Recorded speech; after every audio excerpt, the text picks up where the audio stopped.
ഇപ്പോ ആളുകൾക്ക് വേണമെങ്കിൽ പറയാം, ഒരു കാലത്ത് ബാബരി മസ്ജിദ് ഇരിക്കുന്ന ഭൂമി ഒരിക്കലും മറ്റൊരാൾക്ക് വിട്ടുകൊടുക്കാൻ പറ്റില്ല, അത് വഖഫ് ഭൂമിയാണ്, അത് പവിത്രമാണ് എന്ന് പ്രസംഗിച്ച ആളുകൾ അവർക്ക് എന്തൊക്കെയോ കിട്ടിയപ്പോൾ, അല്ലെങ്കിൽ എന്തൊക്കെയോ കിട്ടുമെന്ന് മനസ്സിലാക്കിയപ്പോൾ അവർ തിരുത്തി പ്രസംഗിക്കുന്നു. നെറ്റിത്തടത്തിൽ നിസ്കാരത്തഴമ്പ് കാണാം, തലയിൽ കെട്ട് കാണാം, ബിരുദം കാണാം. പക്ഷെ ഇതൊന്നും തടസ്സമാകുന്നതിന് കാരണമല്ലല്ലോ. അവരിപ്പൊ പറയുന്നത് എന്താണ്?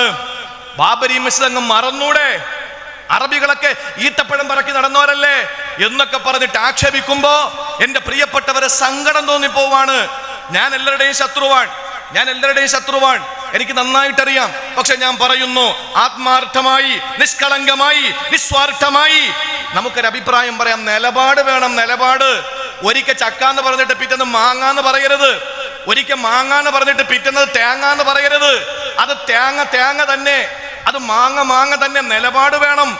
എന്റെ പ്രിയപ്പെട്ടവരെ സങ്കടം തോന്നിപ്പോവാണ്. ഞാൻ ഏതെങ്കിലും ഇസങ്ങളെയോ ഏതെങ്കിലും സംഘടനകളെയോ ഞാൻ ആക്ഷേപിക്കുന്നതല്ല.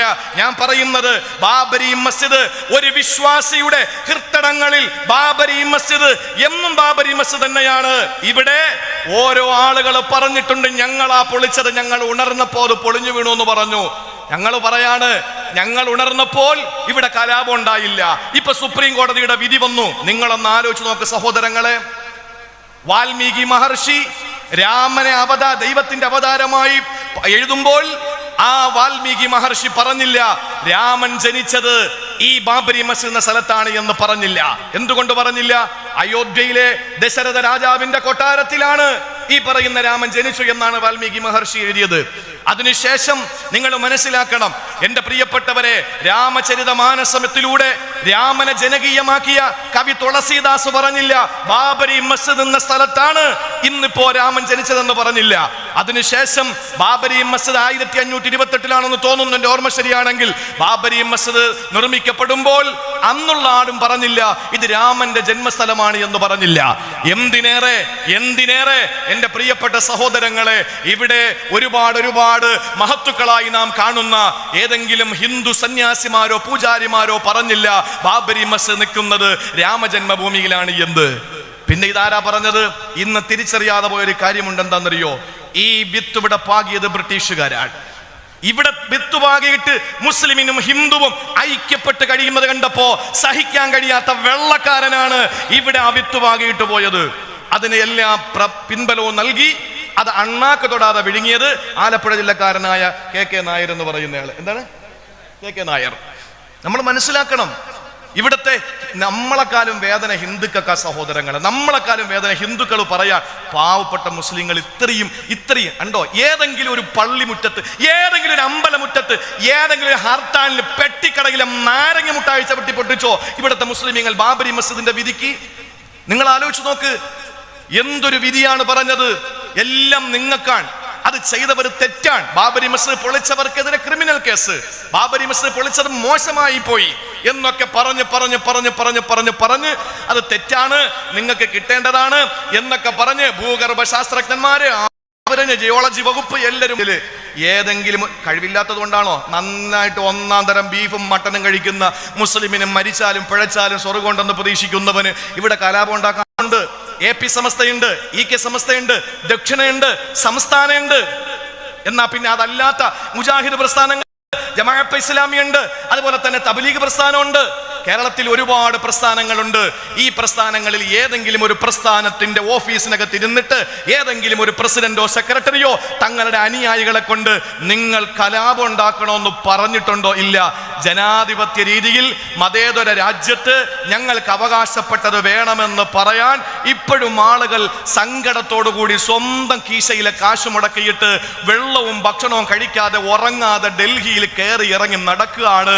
ബാബരി മസ്ജിദ് ഞങ്ങൾക്ക് വേണമെന്ന് പറഞ്ഞിട്ട് ജനാധിപത്യ രീതിയിൽ. അപ്പോഴാണ് പറയുന്നത് സമരം ചെയ്തെങ്കിലും കുഴപ്പമില്ല, ഇരുന്ന് പൊട്ടിക്കരഞ്ഞ് ദുആ ചെയ്തവരൊക്കെ അറസ്റ്റ് ചെയ്തുകൊണ്ട് പോവാൻ. ആലോചിച്ച് നോക്കിയേ, ദുആ ചെയ്യുന്നവരൊക്കെ അറസ്റ്റ് ചെയ്തുകൊണ്ട് പോവാൻ. കൊണ്ടുപോയിക്കോട്ടെ സഹോദരങ്ങളെ. ഇപ്പോ ഒരു കണക്കിന് കൊണ്ടുപോയാൽ നല്ല ഭക്ഷണം കിട്ടും. ഇപ്പൊ ഇവിടെ വ്യഭിചാരം നടത്തുന്നവനെ ട്രെയിനിൽ നിർത്തി തള്ളിയെടുത്ത് കൊല്ലുന്നവനെയൊക്കെ സത്യത്തിൽ നിങ്ങൾ ആലോചിച്ച് നോക്കിയേ, പുറത്ത് നിൽക്കുന്നവർക്കൊക്കെ നല്ല ഭക്ഷണം, നല്ല ആശുപത്രിയിൽ പോകുമ്പോൾ ഭക്ഷണം ഇല്ല, ട്രെയിനിനകത്ത് നല്ല ഭക്ഷണം ഇല്ല, യാത്രക്കാർക്ക് നല്ല ഭക്ഷണം ഇല്ല, ആട്ടുകാർക്കൊരു ഭക്ഷണം ഇല്ല.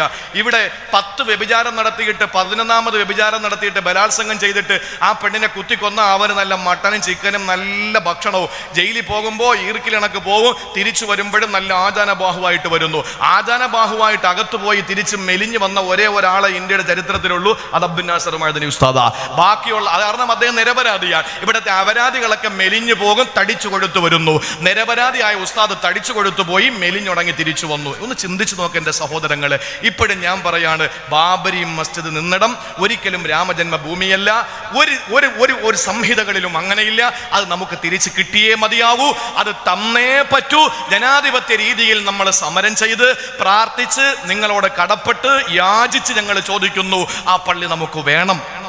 അതിൻ്റെ അപ്പുറത്ത് 5 ഏക്കർ കിട്ടിയാൽ, ഇപ്പൊ ഭൂമി ഇല്ലാത്തവരല്ലല്ലോ മുസ്ലിങ്ങളെന്ന് പറഞ്ഞാൽ, അങ്ങനെയൊക്കെ 5 ഏക്കർ നമ്മൾ എന്നാ മതിയളയാ എന്ന് പറഞ്ഞിട്ട് പോയി ചില ആളുകൾ പ്രസംഗിക്കുന്നത് പോലെ അതൊക്കെ അങ്ങ് വിട്ടുകൊടുക്കും. പോട്ടെ, നമുക്കിവിടെ വരും. ഇവിടെ 5 ഏക്കർ കിട്ടിയല്ല, 1 ഏക്കറിൽ എത്തിങ്ങാനം വെക്കാം, 1 ഏക്കറിൽ ബനാത്തും കെട്ടാം, 1 ഏക്കറിൽ വൃദ്ധസദനവും കെട്ടാം, 1 ഏക്കറിൽ നമുക്ക് സംസ്ഥാന കമ്മിറ്റി ഉണ്ടാക്കാം, 1 ഏക്കറിൽ ജില്ലാ കമ്മിറ്റി ഉണ്ടാക്കാമെന്നും പറഞ്ഞ് 5 ഏക്കർ വീതിച്ചെടുത്താലേ നമ്മൾ മുൻഗാമികളായ മുഗൾ ചക്രവർത്തിമാരോട് കാണിക്കുന്ന വ്യക്തമായ അപരാധമാണ്. ഏറ്റവും നല്ല ഭരണാധികാരികളായിരുന്നില്ലേ ബാബറും ഔറംഗസീബും ഒക്കെ?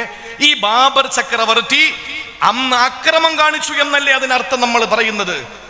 നമ്മളത് സമ്മതിച്ചിട്ട് വേണ്ട, നിങ്ങൾ എടുത്തോളി എന്ന് പറഞ്ഞാൽ ബാബർ ചക്രവർത്തി അക്രമകാരിയായിരുന്നു. പിടിച്ചു പറിച്ച് ഒരു ക്ഷേത്രം നിന്നെടുത്ത് രാമൻ ജനിച്ച ഭൂമിയിൽ ബാബരി മസ്ജിദ് ഉണ്ടാക്കിയെന്നല്ലേ പിൽത്തലമുറ നാളെ വായിച്ചെടുക്കൂ. അതുകൊണ്ട് ചരിത്രത്തെ വ്യഭിചരിക്കരുത്. നമുക്ക് കിട്ടിയാലും കിട്ടിയില്ലെങ്കിലും അൽഹംദുലില്ലാ, കിട്ടിയാത്തതിന്റെ കലാപങ്ങൾ ഉണ്ടാവും, നമുക്കറിയാം. അപ്പോഴും സംയമനം പാലിക്കുന്നു. എന്തേ ഈ രാജ്യത്ത് സമാധാനം ആഗ്രഹിക്കുന്നവരാ മുസ്ലിം സമുദായം. അതിന്റെ ഒരുപാട് വ്യക്തമായ തെളിവുകളുണ്ട്. അതാണ് വിശുദ്ധമായ ഖുർആൻ നദീർ എന്ന് പറഞ്ഞത്. നബി മുന്നറിയിപ്പുകാരൻ മാത്രമാണ് എന്ന് പറഞ്ഞ ആർക്ക് നരകം കൊടുക്കുന്ന ജോലിയില്ല. ഇപ്പൊ ഞാൻ പറയുന്ന ഒരു സംഭവമായിട്ട് നിങ്ങൾ ഇതിനൊന്ന് തട്ടിച്ചു നോക്കി നിങ്ങൾക്ക് ആ വിഷയം മനസ്സിലാവും. അള്ളാന്റെ ഹബീബ് സല്ലല്ലാഹു അലൈഹി വസല്ലമ തങ്ങൾ മക്കം ഫതഹിന്റെ ദിവസം വരിക, മദീനത്ത് നിന്ന് ഒന്ന് ഉത്തരവിട്ടാൽ എന്തിനും തയ്യാറായി ഒരു സമൂഹം കൂടെ ഉണ്ടാകുമ്പോൾ അവര് കടന്നു വന്നു.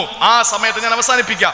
ഓടി വരികയാണ്. മക്കം ഫതഹിന്റെ വിജയ ശ്രീലാളിതരായി അള്ളാഹുവിന്റെ പരിശുദ്ധ കഅബാലയം കീഴടക്കി ജയിച്ചടക്കിയിട്ട് മക്കം ഫതഹാക്കാൻ വേണ്ടി വരുമ്പോൾ സഅദ് ബിൻ ഉബാദ എന്ന് പറയുന്ന മദീനയിലെ നേതാവിന്റെ കയ്യിൽ കൊടി കൊടുത്തു. എന്നിട്ട് പറഞ്ഞു, കൊടി പിടിച്ചിട്ട് മുമ്പേ നടക്കാൻ പറഞ്ഞു. റാലി നടത്തി, സന്തോഷത്തിന്റെ റാലി നടത്തി.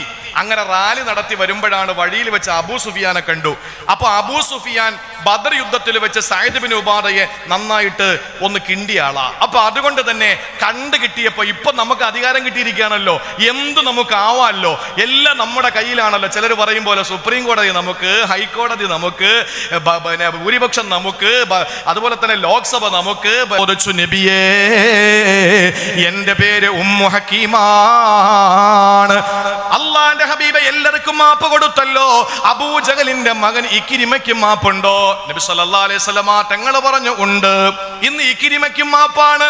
എന്നാ നബിയെ, ഞാൻ അദ്ദേഹത്തിന്റെ ഭാര്യയാണ്, ഞാൻ ചെന്ന് വിളിച്ചോണ്ട് വരട്ടെ?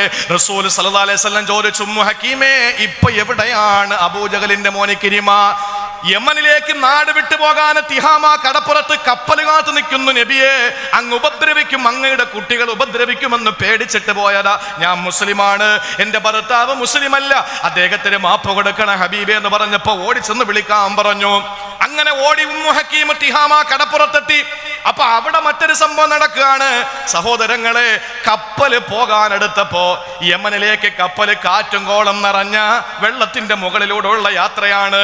കപ്പല് പോകാൻ ആരംഭിച്ചപ്പോ ക്യാപ്റ്റൻ എഴുന്നേറ്റ് നിന്ന് പറഞ്ഞു, വെള്ളത്തിന്റെ മുകളിലാണ് യാത്ര, കാറ്റും കോളം കണ്ടില്ലേ, അതുകൊണ്ട് ഖൂലൂ ലാ ഇലാഹ ഇല്ലല്ലാഹ്, എല്ലാരും ലാ ഇലാഹ ഇല്ലല്ലാഹ് പറയാൻ പറഞ്ഞപ്പോ തിഹാമ കടപ്പുറത്തടിഞ്ഞ കപ്പലിൽ നിന്ന് കപ്പിത്താന്റെ നേരെ വിരൽ ചൂണ്ടിയിട്ട് ഇക്രിമ എഴുന്നേറ്റിട്ട് പറഞ്ഞു, എടാ കപ്പിത്താനെ, ഇത് പറയണമെങ്കിൽ ഞാൻ ഇങ്ങോട്ട് വരണോ? ഇത് പറയാൻ പറ്റുമെങ്കിൽ ഞാൻ മക്കയിൽ നിന്നാ പോരെ? ഈ ലാ ഇലാഹ ഇല്ലല്ലാഹ് പറയാൻ മടിച്ചിട്ടല്ലേ ഞാൻ വന്നത്?